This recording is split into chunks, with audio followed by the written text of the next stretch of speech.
ಶಾಸಕರುಗಳ ಮನೆ ಮೇಲೆ ರೇಡ್ ಮಾಡಿಸುವಂಥದ್ದು, ಅವರಿಗೆ ಹೆದರಿಸುವಂಥದ್ದು, ಬೆದರಿಸುವಂಥದ್ದು ಇವತ್ತು ನಡೀತಾ ಇರ್ತಕ್ಕಂಥದ್ದು ಜನರ ಕಣ್ಮುಂದೆ ಇದೆ.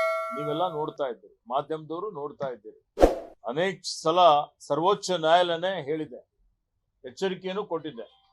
ಇಡಿ ಮಾಡ್ತಿರ್ತಕ್ಕಂಥದ್ದು ಇವತ್ತು ಎಲ್ಲಾ ನಿಯಮಗಳನ್ನು ಬಿಟ್ಟು ಇವರು ಇವತ್ತು ಉದ್ದೇಶಪೂರ್ವಕವಾಗಿ ಮಾಡ್ತಾ ಇದ್ದಾರೆ ಅನ್ನುವಂತ ಕಿರುಕುಳ ಕೊಡ್ತಾ ಇದ್ದಾರೆ, ರಾಜಕೀಯ ದುರುದ್ದೇಶಕ್ಕೆ ಇದು ಬಳಕೆ ಆಗ್ತಾ ಇದೆ ಅಂತ ಹೇಳಿ ತಮ್ಮ ಅಭಿಪ್ರಾಯವನ್ನು ಕೊಟ್ಟಿದೆ.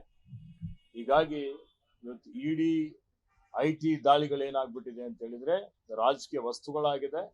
ಮತ್ತೆ ಇವೆಲ್ಲ ಸ್ವಾಯತ್ತ ಸಂಸ್ಥೆಗಳು ಬಿಜೆಪಿಯ ಕೈಗೊಂಬೆ ಆಗಿ, ಬಿಜೆಪಿದೊಂದು ಮೋರ್ಚಾ ತರ ಈಗೇನು ಅನೇಕ ವಿಭಾಗಗಳಿದಾವಲ್ಲ, ಆ ರೀತಿಯಲ್ಲಿ ಇವರು ಇವತ್ತು ನಡ್ಕೊಳ್ತಾ ಇರ್ತಕ್ಕಂಥದ್ದು ಇದು ಪ್ರಜಾಪ್ರಭುತ್ವ ಮತ್ತು ಸಂವಿಧಾನಕ್ಕೆ ಮಾಡುವಂತ ಅಪಚಾರ ಅನ್ನುವಂತ ಮಾತನ್ನು ನಾನು ಹೇಳಲಿಕ್ಕೆ ಬಯಸ್ತೀನಿ.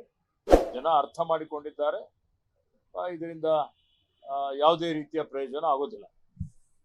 ಲೇಟೆಸ್ಟ್ ಹಾಗೂ ಇಂಟ್ರೆಸ್ಟಿಂಗ್ ಸುದ್ದಿಗಳಿಗಾಗಿ ಬಾಸ್ ಟಿವಿ ಕನ್ನಡ ಚಾನೆಲ್ನ ಸಬ್ಸ್ಕ್ರೈಬ್ ಮಾಡಿ. ಹಾಗೆಯೇ ಬೆಲ್ ಐಕಾನ್ ಪ್ರೆಸ್ ಮಾಡಿ.